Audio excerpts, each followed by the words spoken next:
एक scale choose करना होता है, तो हमने देखा ये सब 135, 120, 95, 100, 90, 80 ये सारे डेटा जो है 5 के मल्टीपल हैं। तो 95 को हम बड़ी आसानी से दिखा सकते हैं, 90 और 100 के ठीक बीच में होगा, 135, 130 और 140 के ठीक बीच में होगा। तो हमने स्केल क्या ले लिया, 1 centimetre is equal to 10 students. Class 5 में 135 स्टूडेंट्स हैं, क्लास 6 में 120, क्लास 7 में 95, 8 में 100, 9 में 90 और 80। तो इसको आपने बार ग्राफ में दिखाना है। ये क्लास 5 है, ये क्लास 6 है, ये 7, ये 8, ये 9 और ये 10। ठीक है, तो इस डेटा को मैं यहाँ लिख लेता हूँ। अच्छा, अब आप देखिए यहाँ पर आप क्या करेंगे, यहाँ पर आप 135 सेंटीमीटर का 13.5 सेंटीमीटर तो मार्क लगाएंगे यहाँ पर, और इधर भी एक मार्क लगा लेंगे, इसके सीध में रूलर से ऐसे मार्क लगाइए, और उसके बाद आप सीधा जो है इसको ऐसे ड्रॉ कर दीजिए। ठीक हो गया, इस तरह से। ठीक, ये आपका हो जाएगा 135 पे क्लास 5 को दिखा रहा है। क्लास 6 में 120 है, तब आप क्या करेंगे, 120 की सीध में आएंगे। ठीक है, एक गैप आएगा बीच में, दो बार्स के बीच में एक गैप होगा, जितना इस बार की विड्थ है उतना ही ये गैप होगा, उतना ही मेजर का ये गैप होगा, गैप सब बराबर होंगे। तो 120 की सीध में, इस पॉइंट की सीध में आप एक पॉइंट बनाएं और एक पॉइंट यहाँ बनाएं, और फिर इसको, इस रेक्टेंगुलर बार को कंप्लीट कर दीजिए। ठीक है, थोड़ा सा मेरा सीधा नहीं बन रहा है क्योंकि ये आया, तो ये मेरा सीधा नहीं बन रहा है, इसको सीधा करना होगा। ये सीधा आया था, ये वाला थोड़ा सा टेढ़ा हो रहा है, तो इसको ठीक कर लेते हैं। समझ में आया ना कैसे करना है करके बेटा? Yes, sir. तो this Yes, sir. line is not coming straight. Yes, sir. I will make it straight here. So 135 is here. Sir आपकी क्यूबिक शेप से सही आ रहा था। ओके, कोई बात नहीं, मैं दोबारा बना लेता हूँ।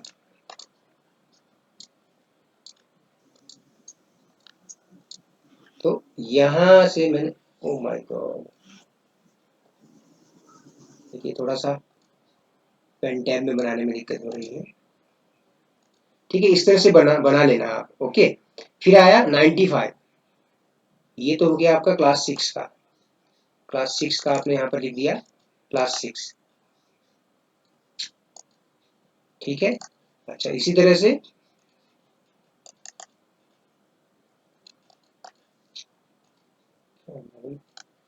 why the pen is not working for me?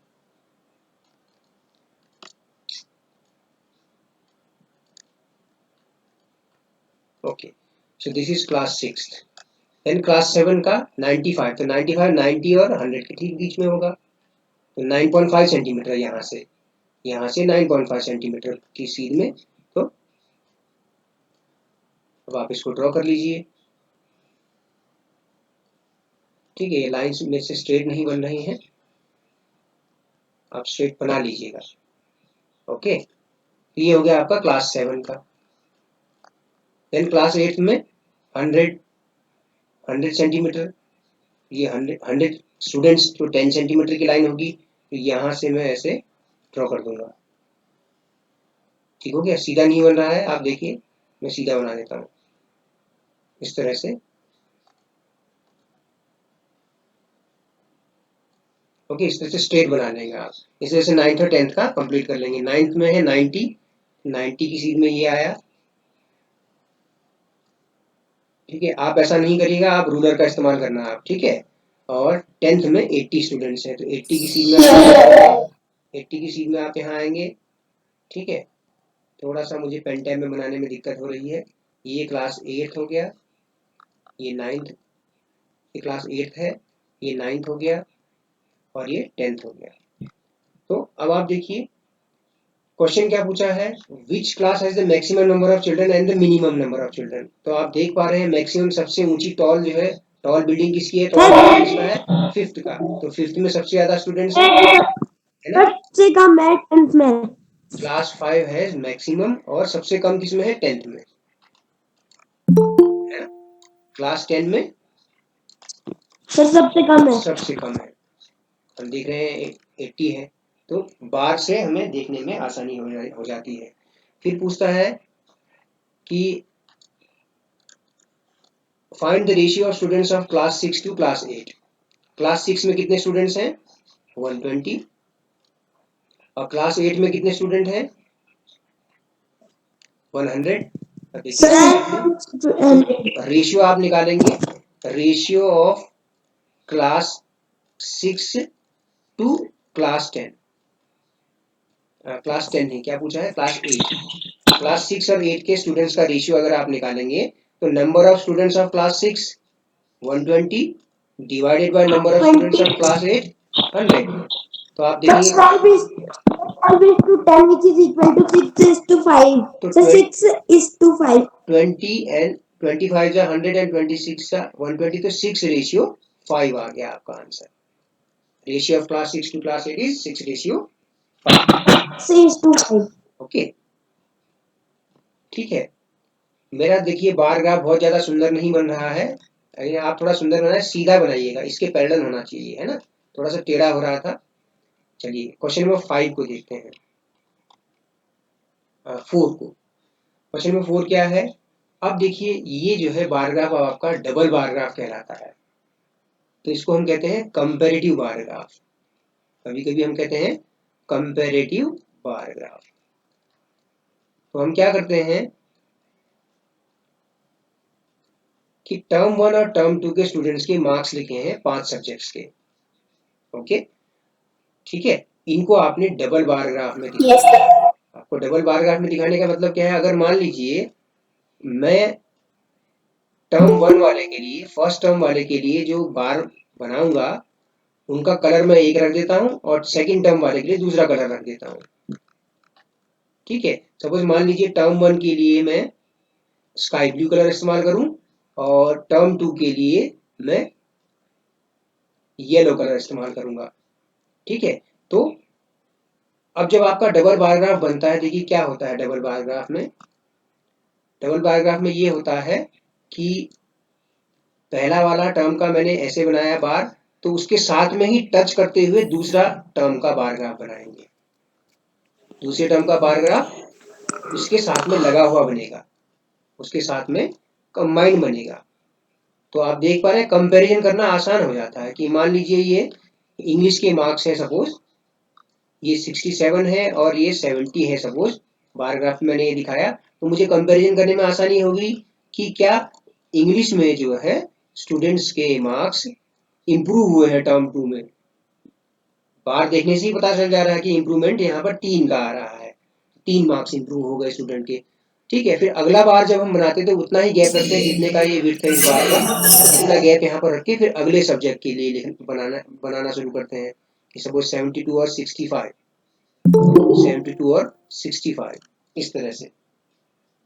ठीक है, टर्म 1 के लिए स्काई ब्लू यूज कर रहा हूँ और टर्म 2 के लिए मैं येलो कलर इस्तेमाल कर रहा हूँ, सपोज।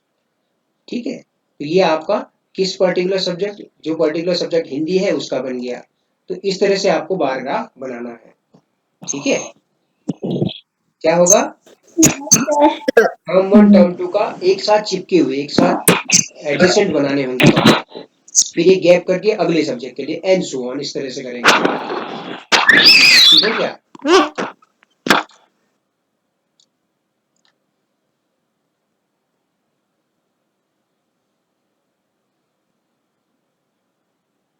ये किया मैंने पहला काम, तो एक्सिस बनाई, फिर यहाँ पर मैंने स्केल, देखिए क्या लूँ मैं scale, 1 centimetre is equal 1 centimetre is equal to 10 ले लेते हैं, 1 सेंटीमीटर इज इक्वल टू 10 ले लेते हैं। ठीक है बच्चों, पहला काम हमने यही करना है। देखिए सबसे बड़ी वैल्यू यहाँ पर क्या आ रही है, इन सब में सबसे बड़ी वैल्यू 95 है ना। तो कम से कम 10 सेंटीमीटर की लाइन तो हमें बनानी ही बनानी है।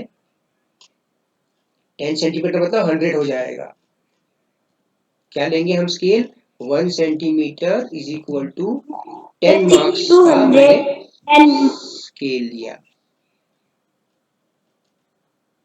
60 sir scale is equal to 1 C sir scale is equal to करके लिखेंगे 1 cm। कोने में लिखा जाता है, कोने में। ये किसका माइक चल रहा है भाई, अपना माइक बंद रखो। तो ओके, अब यहाँ पर आपके बाहर आएंगे तो देखिए 5 सब्जेक्ट्स हैं यहाँ पे। तो अच्छा, पहला काम हमने क्या करना है, देखिए इंग्लिश के मार्क्स देखिए, इंग्लिश में है 67 और 70। 70 तो ये रहा, 67 कहाँ पर होगा आप बता सकते हैं? 67 के लिए क्या करना पड़ेगा? 6.7 सेंटीमीटर, 6.7 यहाँ सेंटीमीटर से निकालना 6.7 सेंटीमीटर नाप लेंगे, तो 6.7 सेंटीमीटर यहाँ पर कहीं आएगा। अप्रोक्सीमेटली यहीं पर आ रहा है। अप्रोक्सीमेटली क्यों, एक बार बताओ, 10 खाने होते ना, 10 मिलीमीटर होता तो है, अप्रोक्सीमेटली क्या एग्जैक्ट बनेगा आपका? 6.7 centimetre mean 6 centimetre plus 7 millimetre, है ना? तो 7 मिलीमीटर यहाँ से काउंट करिए, 1 सेंटीमीटर में 10 मिलीमीटर होते I हैं। will I will exactly do it. Now I am making the bar graph for 67.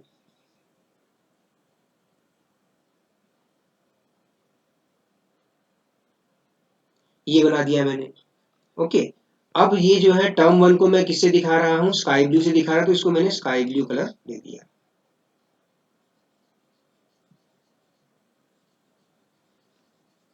ठीक हो गया। अब देखिए टर्म 2 में इंग्लिश में कितने मार्क्स हैं, टेबल पे देखिए क्या दिया है, देख पा रहे हैं आप? 70 marks. 70 First marks. 70 तो marks. इसी से चिपका हुआ दूसरा बार ग्राफ भी बनाएंगे आप, इसी से लगा हुआ। ठीक है, तो 70 टर्म 2 में आपको, 3 millimeter ऊंचा. तो 70 is here, so this is 70 here, and here in this way it comes।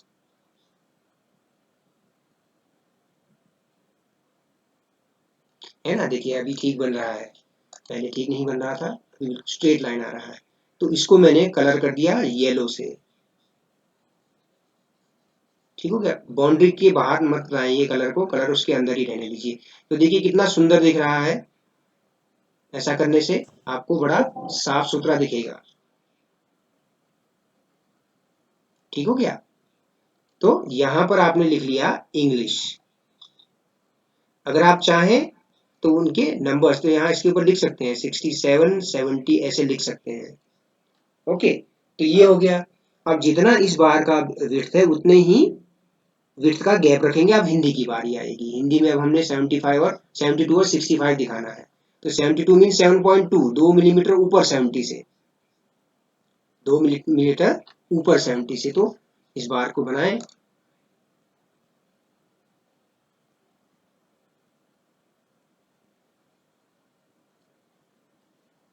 Wait, इसको ठीक से बना लेते हैं। 72 यहाँ पर है, तो फिर गलत बन रहा है, देखिए।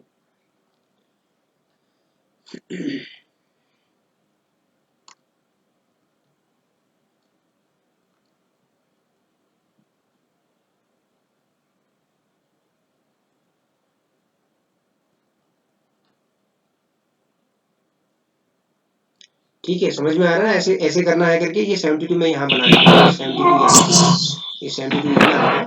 हम इसको कलर कर दूंगा तो टर्म 1 का बन गया। टर्म 1 के लिए हम स्काई ब्लू कलर यूज कर रहे हैं, इस तरह से आप इसको कलर कर दीजिए। ठीक हो गया, तो 72 और दूसरे टर्म में 65 है, तो 65 आपका 60 और 70 के ठीक बीच में आ गया। Sorry,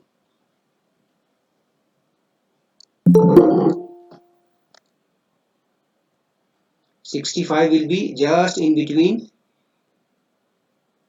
70, 60 and 70, that will be 65। ठीक है,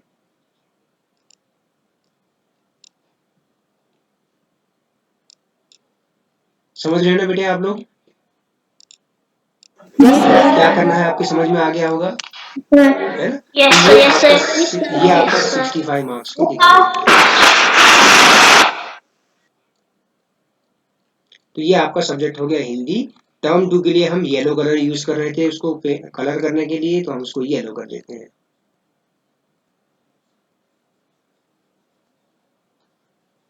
ओके, तो इस तरह से आपने ये बना लिया हिंदी का। ठीक है। फिर आई बारी मैथ्स की 88 और 95। 88 मीन्स 8.8 सेंटीमीटर यहाँ से, तो 88 यहाँ कहीं आएगा, यहाँ पर कहीं 88 होगा, तो 88 विल बी समवेयर हियर। तो अब आपने क्या करना है, इस बार को, देखिए वैसे गलत ही हो रहा है बार बार, तो इस तरह से मैं बना दूंगा यहाँ पर 88 सेंटीमीटर का। ठीक है, ठीक है बेटा, याद रखिए कि बार जो है सेम विड्थ के होने चाहिए। थोड़ा सा डिफरेंस दिख रहा होगा आपको, थोड़ा सा हाथ उसमें सेट नहीं हुआ है मेरा। ये 95, 90 और 100 के ठीक बीच में, यानी कि 9.5 सेंटीमीटर फ्रॉम द जीरो। सो ये आपका मैथ्स का बन गया। ठीक है ना बेटा? तो आपको जब बनाना है बार, तो आपका स्ट्रेट लाइन होना चाहिए और गैप जो है बार्स के बीच में सेम होना चाहिए, बार का विड्थ भी सेम होना चाहिए। इस चीज का हमने ध्यान रखना है। ओके, अब आप देख सकते हैं मुझसे अच्छा आप बनाएंगे, मुझे पता है आप मुझसे भी अच्छा बनाएंगे। ठीक है, तो ये मैथ्स का हो गया। फिर आई बारी साइंस की 81 और 85। 81 and 85। 81 1 millimetre above 80, 8.1 centimetre zero से यहाँ, तो 8.1 सेंटीमीटर पे यहाँ पर कुछ ऐसा बन गया। ठीक है, 81 साइंस का 85 है, तो 90 और 80 के बीच में आपका, 80 और 90 के बीच में आपका 85 मिल गया, तो ये आपका हो जाएगा 85। यहाँ पर आपने लिख लिया साइंस। ठीक हो गया, और आपने जिस कलर का यूज किया है टर्म 1 के लिए स्काई ब्लू, तो आपने इसको स्काई ब्लू कर दिया।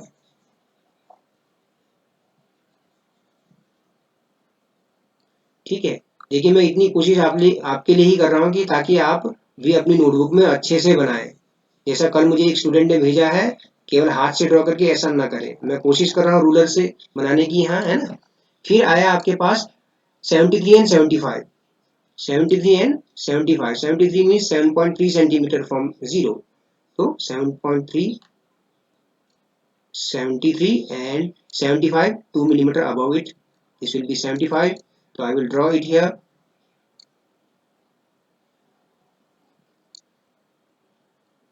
जस्ट इसी के साथ लगा हुआ आपने टर्म 2 का भी, सॉरी लाइन टेढ़ा हो गया, ये इस तरह से।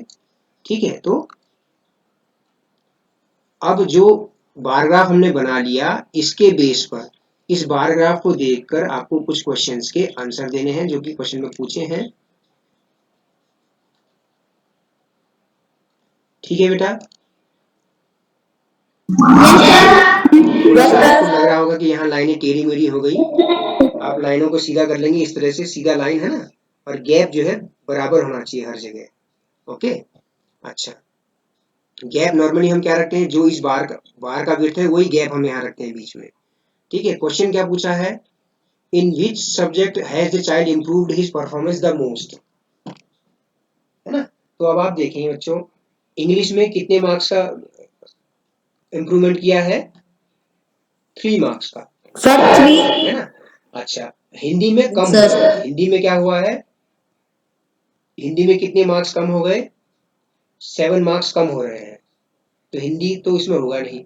यहाँ मैथ्स में 2 मार्क्स इंप्रूव हुए +2, यहाँ पर साइंस में 4 मार्क्स इंप्रूव हुए, और यहाँ पर 2 मार्क्स इंप्रूव हुए, तो +2 से दिखाया मैंने। तो आप देख रहे हैं in which subject the child improve the most, सबसे ज्यादा इंप्रूवमेंट किसमें की है चाइल्ड ने, साइंस में, है ना। साइंस, तो science in science subject has improve the student has improve the most, 4 marks सबसे ज्यादा बड़े हैं यहाँ पर। अच्छा, फिर है in which subject is the improvement the least, सबसे कम इम्प्रूवमेंट पूछा है। देखिए हिंदी इम्प्रूवमेंट नहीं है बेटा, सोशल साइंस, हिंदी में इम्प्रूवमेंट नहीं है बेटा, ध्यान दीजिए, हिंदी में तो कम हुआ है ना, इम्प्रूवमेंट थोड़ी है, परफॉर्मेंस डाउन हुई है। आपसे पूछा है सबसे कम इम्प्रूवमेंट किसमें हुआ है, तो आप देखिए मैथ्स और सोशल साइंस भी, maths and social science, maths भी और सोशल साइंस भी। मैथ्स एंड सोशल साइंस में, दोनों में 2-2 मार्क्स का इंक्रीमेंट हुआ। सबसे कम इंप्रूवमेंट मैथ्स और सोशल साइंस में हुआ है, 2-2 का ही इंप्रूवमेंट हुआ है, 2-2 मार्क्स का। ठीक है बच्चों। सर अच्छा, has the performance gone down in any subject? तो आप देखेंगे हिंदी में परफॉर्मेंस नीचे हुआ है ना। टर्म 1 में 72 था, टर्म 2 में 65 हो गए, तो 7 मार्क्स कम हो गए बल्कि। तो ये सब, तो परफॉर्मेंस किस में कम हुआ, डाउन हुआ? परफॉर्मेंस किस में डाउन हुआ? हिंदी में। सर हिंदी। ओके, तो this is how you will make the bar graph. Bar graph और इससे भी अच्छा बना सकते हैं आप, है ना, बना सकते हैं बेटे। Yes sir. Okay, yes sir. ठीक है। 4 मार्क्स में 95 marks. Then question number 5। Question number 5 भी वही है कि एक कॉलोनी से एक डेटा कलेक्ट किया गया, ठीक हो गया, और देखा कि 5 गेम्स लिए उसमें। और देखिए, आपको पता होगा हम लोग कुछ गेम देखना पसंद करते हैं, कुछ खेलना पसंद करते हैं। तो number of persons watching cricket, cricket देखने वाले लोग हैं 1240 उस कॉलोनी में, और क्रिकेट खेलने वाले यानी कि पार्टिसिपेट करने वाले हैं 620। ठीक है। बास्केटबॉल में देखने वाले 470, पार्टिसिपेट करने वाले 320, स्विमिंग में वॉच करने वाले देखने वाले 510 और पार्टिसिपेट करने वाले 320, हॉकी में 430 देखने वाले हैं और पार्टिसिपेट या खेलने वाले हैं 250, 250 एथलेटिक्स में वॉच कर रहे हैं, एथलेटिक्स देखते हैं और पार्टिसिपेट करते हैं 105। ठीक है, तो आपको इस डेटा का draw a double bar graph using an appropriate scale. Okay, Sir, I can do it by myself. You can do it but let us try to make it ना, है ना, देखें कैसे बनता है। आप बताइए मुझे स्केल क्या लेंगे, आप मुझे ये बताइए स्केल क्या लें, बताइए 1 सेंटीमीटर में कितना लें? Sir, 100. Sir, 100. बिल्कुल सही कहा आपने, बिल्कुल सही कहा बेटा, वेरी गुड। 100 ले लिया हमने, 1 सेंटीमीटर को मैंने क्या कर लिया 100, है ना। तो 1240 के लिए क्या हो जाएगा, 12.4 सेंटीमीटर की लाइन बन जाएगी, है ना। आप यहाँ पर राइट हैंड साइड में हमेशा जो स्केल आप लेते हैं उस स्केल को हम लिखते हैं यहाँ पर। स्केल हम यहाँ लिख देते हैं 1 centimetre is equal to 100 persons. ठीक है, ये हमने कर लिया। अच्छा, एक चीज मैं बताना भूल गया पिछले क्वेश्चन में, यहाँ पर आप लिखेंगे सब्जेक्ट्स ऐसे और यहाँ पर आप लिखेंगे मार्क्स, ठीक है, इस तरह से। ठीक, अच्छा, अब हमने स्केल ले लिया 1 सेंटीमीटर इज इक्वल टू 100%, ठीक हो गया। तो हमने 1, तो कम से कम कितनी सेंटीमीटर की लाइन चाहिए? देखिए, सबसे बड़ा नंबर 1240 है, 1240% को दिखाने के लिए हमें कितना सेंटीमीटर की लाइन बनानी पड़ेगी? 12.4 सेंटीमीटर की, है ना। तो 13 सेंटीमीटर मार्क कर लेते हैं हम उसमें रूलर में। 1, 100, 200, 300, 400, 500, 600, 700, 800, 900, 1000, थोड़ा सा ऊपर बनाना पड़ेगा 1100। अच्छा, कम हो गया, ठीक है, 1200 और यहाँ पर 1300। ठीक है, इस क्वेश्चन को मैं ऊपर शिफ्ट कर देता हूँ, जगह बन जाएगी हमारे पास, ये देखिए, ठीक है, ये किया हमने।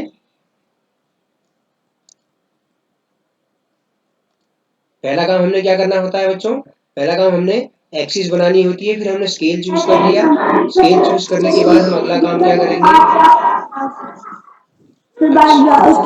अब बार ग्राफ ड्रॉ करना शुरू करेंगे। ये बोलता है 1240, 1240 मीन्स 12.4 सेंटीमीटर यहाँ पर कहीं आएगा मेरा 1240। ठीक है, तो यहाँ और यहाँ पर जो है मैं एक बार बना लूंगा।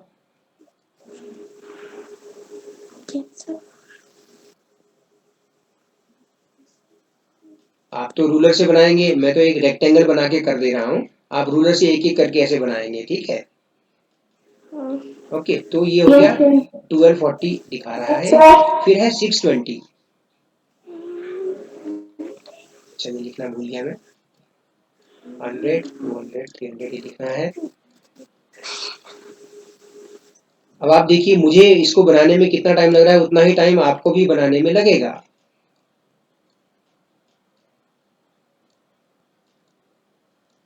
यहाँ पर मैंने लिख दिया नंबर ऑफ पर्सन्स।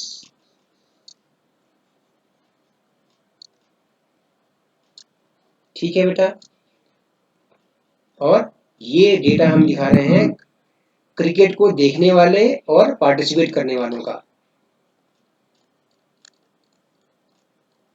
ठीक है, अगर आप कलर नहीं करना चाहते इन बार को, आप एक काम कर सकते हैं, आप दूसरा कलर ले लीजिए।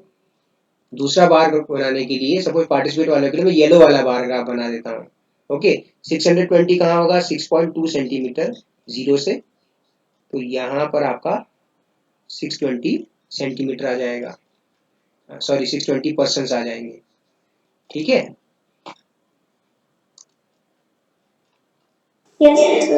तो ये मेरा यहाँ पर 620 को दिखा दिए। तो मैं दो कलर अलग अलग कलर से दिखा दे रहा हूँ, मतलब पेन, एक ब्लैक पेन से एक ब्लू पेन से बना दिया, या एक ब्लू स्केच से बना दिया, है ना। इस तरह या मैं कलर करूँ, कलर करने वाला ज्यादा सुंदर दिख रहा था, है ना, कलर करने वाला ज्यादा सुंदर दिख रहा था।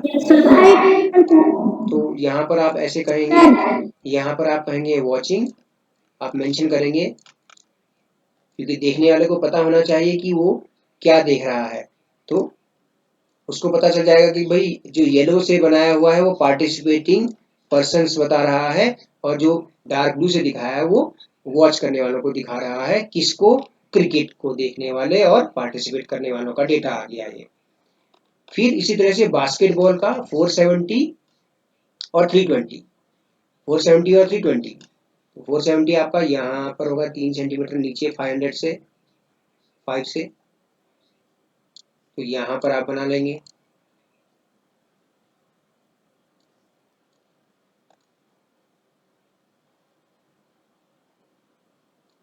ठीक है, तो यहाँ पर मैंने लिख दिया, इसके ऊपर डेटा लिख दिया 470, और दूसरा है 320, 320 मतलब 3.2 सेंटीमीटर, यहाँ जीरो से 3.2 सेंटीमीटर, तो यहाँ पर आ गया।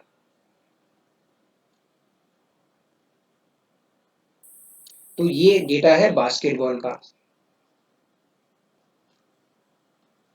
ठीक है, देखिए मैंने एक गलती करी, मैंने येलो से नहीं दिखाया है ना, ये येलो से दिखा रहा था ना मैं, तो येलो से दिखाया मैंने इसको। ठीक है, तो ये बास्केटबॉल को बता रहा है आपके। ठीक है, समझ में आया बेटे।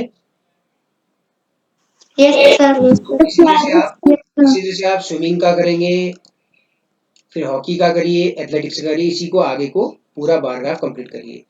Which sport is most popular, तो देख रहे हैं cricket is most popular here. सबसे बड़ी बिल्डिंग या सबसे बड़ा बार जो है क्रिकेट का ही आएगा। ठीक है, स्विमिंग 510, 320, 510 और 320 ये स्विमिंग का हो गया। अच्छा देखिए ये येलो है दूसरा वाला, तो आप देखेंगे कि ये क्रिकेट ही सबसे ज्यादा पॉपुलर गेम है, क्योंकि सबसे बड़ी बिल्डिंग उसी की आएगी। हॉकी 430 एंड 250, 430 एंड 250, 430 बना सकते हैं, क्या कह रहे हो बेटा। में खिड़कियां भी बना सकते हैं छोटी छोटी। मजा आ रहा है तेरे को, कुछ और काम नहीं है तेरे को, खिड़कियां बना सकते हैं, फिर तो दरवाजा भी बना, एक वॉचमैन भी खड़ा कर दे बेटा। ठीक है, एक वॉचमैन भी खड़ा कर दो फिर। ओके, ठीक है, वेरी फनी बेटा। ठीक है बेटा, कोई बात नहीं, मजे भी लेने चाहिए कभी कभी, है ना। अच्छी बात है बेटा, एक वॉचमैन भी खड़ा कर देते हैं बेटा, ठीक है, उसकी सैलरी आप देना। ओके, ठीक है, तो आप देख रहे हैं क्रिकेट सबसे ज्यादा पॉपुलर है ना। Which is more preferred, watching और पार्टिसिपेटिंग। अब आप देख रहे हैं हर गेम में वॉचिंग करने वाले ज्यादा है, गेम देखने वाले ज्यादा है। तो आप देख पा रहे हैं कि which is more preferred, watching is preferred. लोग खेलते कम हैं, वॉचिंग इज प्रिफर्ड, इसलिए फिट नहीं रहते, तो खेलना भी जरूरी है पढ़ाई के